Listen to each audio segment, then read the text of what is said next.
Here's a story I'm going to talk about. Another story that came across that really tells a lot about what's going on, and it's a dynamic that nobody's talking about at all. Harvard Business Review wrote, this is a few weeks ago, this is March 12th, they posted this. Journalism's market failure is a crisis for democracy. So again, this is before the state of emergency, the national state of emergency was announced. So in the Harvard Business Review, they said that local journalism is failing in the United States. Many of us learned in school that a free society requires a free press, but we rarely reflect on what it actually means to lose the fourth estate. Democracies need independent, fact-based journalism to provide a voice for a diverse range of people, to watch the powerful, keep members of society informed. And study after study has found that without access to local news, people are less civically engaged and less likely to vote. And the demise of local newspapers, which are still by far the main source of original reporting in their communities, is also linked to a rise in local corruption and an increase in polarization. And here's the most important part. Because news consumers rely more on partisan-inflected national outlets for their information. And the point that needs to be made is because that means local companies that have the intention of actually serving the public, okay, they're only going to get so many advertisers from a local sense, but those local advertisers are looking to serve their community. They're looking to patronize the community they're in. So when you have car dealers, you have lawyers, you have what have you, they're serving the public. This is not a national company that's trying to go and put themselves out there. There's a bigger story. So with that said, local stories is what's actually pushing the narrative today. That's actually where you're getting your most accurate, accountable, reliable, responsible information. But that's not happening now. Not if it's a corporate or a national sense.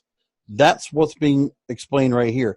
This is what's being talked about. I'm going to go into the story real quick, and I'm going to go back to the New York Times story.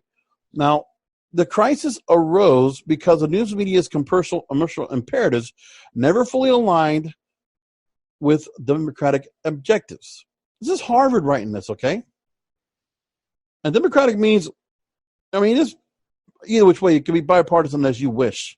I'm not looking to get into politics here, but there is a good point to be made right here. Arguably, this has been the case, but it's especially true today. Newspapers are hollowed out or closed down across the country, leaving vast news deserts in their wake. Now, the newspapers, for their use, there's a lot of information that can be written in. They don't necessarily need to be in print, but if they are credible and they are useful online, that's more important. They can be distributed. People can pass the stories along. So, for myself, the bottom line is, even if we don't have the wonderful work of local newspapers and, they're not making a whole lot of money, the thing is they're still serving a purpose. Now, yes, there's a lot of national content in there because they don't have the resources. They don't have the manpower to go ahead and do what they need to go ahead and continue to report on everything that's going on. But they are taking reliable news sources. They are getting information and getting brought into them. They are a repository for local information, which you will not find anywhere else. So local newspapers in my area, like the Palm Beach Post, the Sun Sentinel, the Miami Herald, they are good.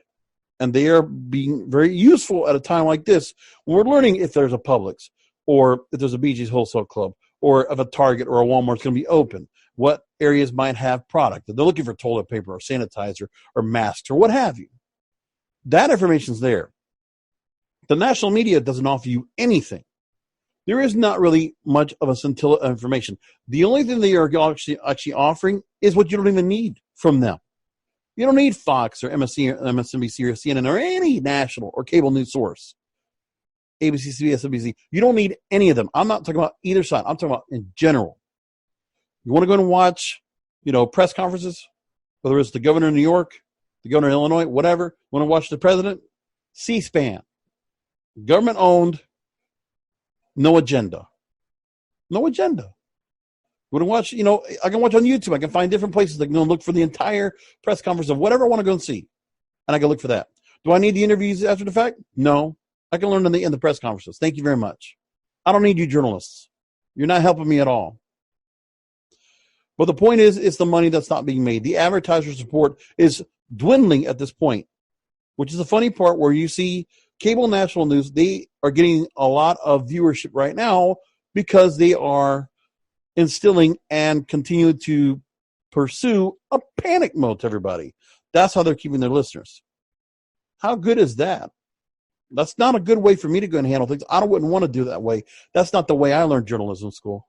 That's not the way I learned about it. So the local outlets are trying to do their best. But again, they're not being advertisers supported. And the truth is, I wish the advertisers would go to them. Actually, I wish that I would see more of advertisers going to local outlets instead of going to the national outlets. Just because you're getting a bigger audience, are you getting more engagement? That's the real question.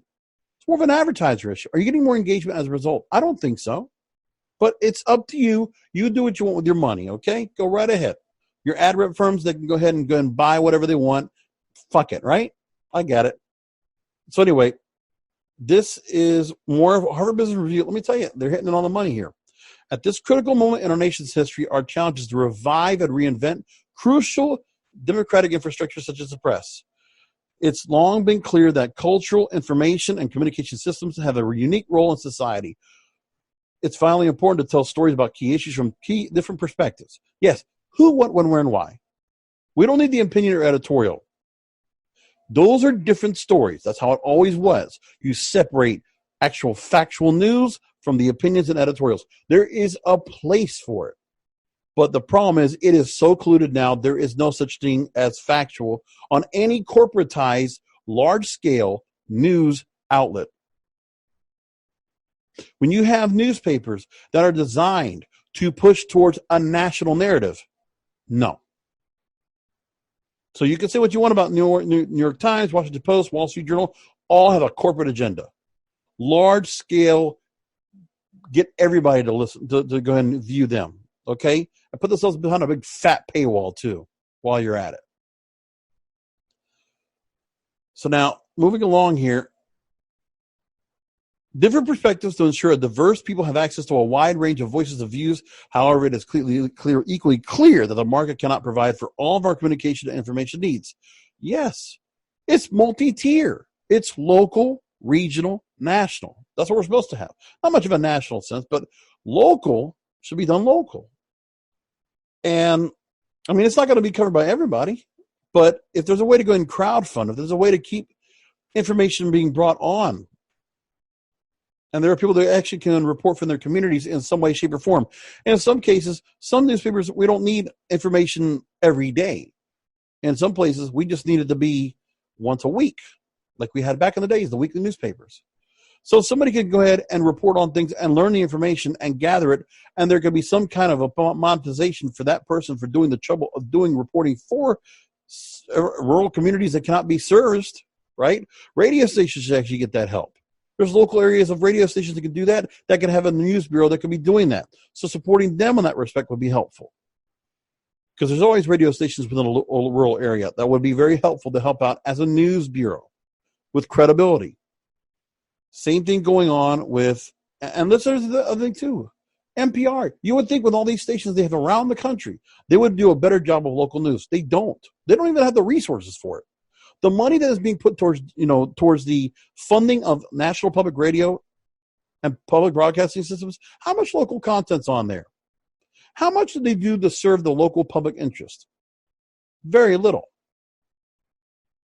You look at the shows that are being promoted and produced in Boston, in New York, in Pittsburgh, in Chicago. Their programming consumes 12 hours a day of the daytime lineup, the day part. And then the rest of it is BBC World News America. What? How about serving the public interest? And no, not just doing like 2-3 minutes an hour. No. And then you have media partners that are out there. Okay, then give the media partners more time. Give them an hour a day to go and do reports. It's serving the public interest. It's public affairs. The FCC should actually go ahead and instill that certain stations offer news programming on a daily basis. Create media partnerships. Offer some kind of support. Instead of funding NPR so that they can do national corporate programming, I don't care if there's a bias or not. I'm just talking about if you want programming out there, and this company, this government-owned entity has all these stations, then create media partnerships with actual airtime to report. Whether it's based off the newspaper, let it be. Because I'd rather have NPR be more of an informative news outlet than be more of an opinion editorial. Do I need them to do All Things Considered or Morning Edition? No. Give it back to the local people. Let the local stations serve the local public interest. That's the point. Because you cannot rely on corporate media to do for the public interest here. Only in certain respects. But now, at this point, we don't even need corporate media anymore. We want to watch stories, we could go find a pull feed of whatever we want to watch on the internet. We don't need you guys anymore. We don't need you. I'm telling you, I get more information from reporters that are going across and bloggers and people on Twitter and YouTube more than I get anything else. That's how it works. So I'm going to leave that story right there because there's more that can be said about. And we'll leave it right there because I could talk a lot more about this. Maybe I'll just do a separate story about it. We'll figure it out.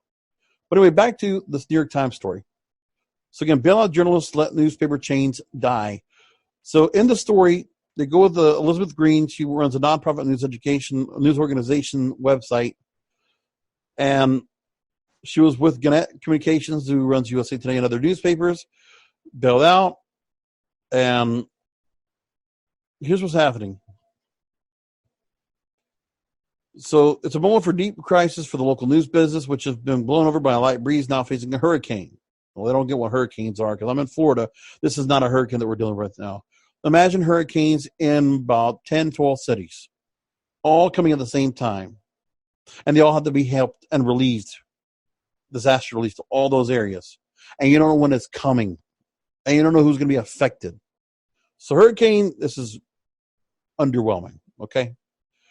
And I'm not trying to gun hype anything either. I'm just saying I understand the urgency that's going on, the magnitude, of what's happening right now with the coronavirus pandemic. I see the magnitude, but I also see what's going on and what's being done around the country, worldwide, of what's being done in the effort to help bring this virus to be as little damage as possible. I'm seeing that right now from other outlets, but the national media, the establishment media, they're not telling you about that at all. They choose not to. They choose to show you the body bags, the hospitals being full, whether it's a real hospital from the United States or it's from Italy and they're just repurposing it. Okay? The media is not doing a service, and it doesn't matter which side of the aisle you're on. They're not doing a good job. They're doing a shit job. So now back to the story. It's a moment of great promise for a new generation of largely nonprofit local publications. Okay. If we can have a place where we can fund them, great. But I don't mind if we have somebody that's for profit either. If we have crowd-funded stories and journalists, I'll do that as well. I'd rather go and support them. If they're going to offer more, if I can have that, I would take that much more. So according to this story, the time is now to make a painful but necessary shift, abandon most for-profit local newspapers whose models no longer works. That's not true. They just don't have advertising and the circulation to do their old print model. Their problem is they did not handle the digital disruption, much like music did not, much like movies and television did not, much like radio did not. It's just an older medium that needs to pick up with the times. There's still relevance in newspapers. You just have to be digital only. And you do not have to go and put your whole paper up there and read it like a paper anymore. I think people have gotten used to the fact that they can watch and read the stories on their phones or their tablets, what have you. So they're mentioning no more local newspapers whose business model no longer works. Move as fast as possible to a national network of nimble new online newsrooms. No, absolutely not. You do not want a national network. Again, this is what we don't want. I mean, if we had a network that actually just did the right thing and just reported stories and investigated things, that'd be a different story. But who do we have that does that? Who does a good job of it? There isn't. Just saying. Now, that way we could rescue the only thing worth saving about America's gutted, largely mismanaged local newspaper companies, the journalists.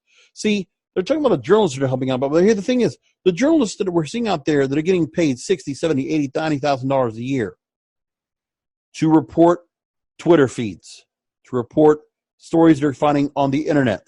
They're not leaving the office to go put a microphone up in somebody's face. No, they're not going to dig stories up and investigate. I'll fund the investigative journalists, not the ones that are just doing something. Okay, if you're doing a beat, do a beat. Go out and go to City Hall. Go to the government structures. Go to a courthouse to report on a story. Go to the emergency management. Do your job. Your job is not just to sit there behind a keyboard. If it was just that, then just have people just go and write it. Okay? Those are just hacks. I'm talking about the real reporters, the ones that put the hat on. They used to go out there and find a story and not just ask gotcha questions to whoever they want based on their agenda. That's bullshit. It's complete bullshit. So I understand local news is already dying. That's been going on for 10 years. I got that part. But again, they're talking about they need to save the journalists or rescue them. No. There are certain journalists that require rescuing, but not all of them. And if you want to do your job, then you don't get to work on a national outlet just going reporting on some tweeter, oh boy, some tweets that are being reported, and that becomes a story. And then comments after that. No, you don't get to do that. When TMZ has more credibility and they actually get stories and go find out stories more than you do, you don't just sit back there and wait for a phone call and go get some source anonymous. No. Now, Catherine Green here, she co-founded the American Journalism Project, aims to create a huge network of nonprofit outlets organized around subjects like education or criminal justice. Others focus on covering a town, city, or state. That's not going to work. You're not going to find enough people to work on that. It's a nice thought, but you can't do it on a national level. It can't be done. You have to have every entity. It's like a state. It has to be controlled within the local environment. It cannot be controlled by one nucleus hub. That cannot be done. Now, she says, quote, we need to keep the values, keep the people, keep the lessons learned, and get rid of the shareholders and get a better business model. Okay, well, I get that part, but again, you're wanting to do something that's national. And so the decision makers, you're still going to have a small group, a one person as an editor-in-chief that's going to also then say, okay, that you need to put these stories along with what you're putting out locally. And there's only so much space you're giving locally. We need to give space for our other people, for our agenda. No, that doesn't work like that either. I don't like any of that. Now, more of this is being said that there's all this doom and gloom for local journalism stories that have happened the last week or so, and I hope other people will see what we're doing and understand that the important thing is the journalism. It's the stories and the investigations. That's what matters. Right, but the investigations need to be, we're actually finding stuff and actually tackling corruption. And not just because of the narrative. And it doesn't matter who gets hurt from it. It doesn't matter whose side you're playing. You're not playing on one other side or the other. If you have a connection or if you have some kind of relationship with somebody, they're doing wrong, it doesn't matter if you're in good with them. You take them down too. That's the way it works. You got to have integrity. You have to be unbiased. You have to be objective. That's what's important. So there's more that's being said here, and it's on the advertising business. I'm not going to move on with that. So what comes next? The decision will be made in the next few months by public officials, philanthropists, Facebook, looking to fund another wave of local news funding soon. Listen, but Facebook wants to be a repository. I don't mind that so much. They're not trying to be the news creators, just the news aggregators. And the truth is, that's really what's really working well, is if we had more news aggregators. I think actually that works better. Not so much Drudge Report anymore because he sold it off. It's a different story now. There's an agenda behind that. But news aggregation that's done to find all the stories that are going on. Not just certain stories, just the cherry pick. All of them. Hundreds of devoted journalists, local journalists will be looking for jobs as soon as they can think of anything other than what the coronavirus is doing to nursing homes and hospitals. We should be helping them, paying for them, and to build these new institutions, large and small. Well, if you want to do it, go right ahead. But again, there's nothing wrong with them trying to find out about what the coronavirus is doing. And why is it only about the hospitals? Why don't you just let the hospital come out and give an announcement, and they can have some hospital spokesperson come out and say what's going on? Because I don't think we need to go and worry about so much seeing everybody else going on to go ahead and talk about this whole story. I'm just saying. So the story goes on, and I'm just going to leave it right there. Now, David Shavern, President, Chief Executive of the News Media Alliance, the main newspaper industry lobbying group, so they go after the government to get help. They said that he argues the best public policy and the salvation for its members is to force Google and Facebook to pay for the news on their platforms. What? No, absolutely not. Let Google and Facebook, if they want to go ahead and be the arbiters to aggregate, let them aggregate. It's fine, whatever. And I'm not necessarily trusting them or Yahoo or MSN or anybody else to do the aggregation for me. But if you have people that are aggregating local news, that's what I'm talking about. Not national news. You want to go find national news? Let the people that are out there that want to go and share those stories, let them share those stories through Twitter, Facebook, LinkedIn, what have you. Let them do that there. Reddit, whatever you want. But again, it's the local people that need to help, not the national side. National side can hold its own. So anyway, I want to close it out with this and just say that for those that are all just thinking about that, it just is a disappointment to see what's going on with journalism today. And at a time when we gravely need good quality, objective news reporting, we're not getting that now. We're getting it from the local news outlets, but the truth is we need to support the local news outlets that are in place now with a reputation, with a legacy behind them. Palm Beach Post has over 100 years. Miami Herald, Sun Sentinel have years and decades upon decades of experience. We need locally, as our communities are together, communities need to come together and create citizen journalists. Maybe citizen journalists need to be more allowed to go ahead and submit stories in for freelance work, more of an adjunct type of feel. I think that should be happening more. And give the opportunity to go and get that story out there and get credible sources and get some reliable news reporters out there. They don't necessarily need to be, hired by the paper, but if people are going to be out there, they're going to be offering to go ahead and do the reporting, and they can do it credibly, and they can get the real information, and it can be verified and sourced, then have that. I'd rather have that and support local journalism, because that's who you got to support.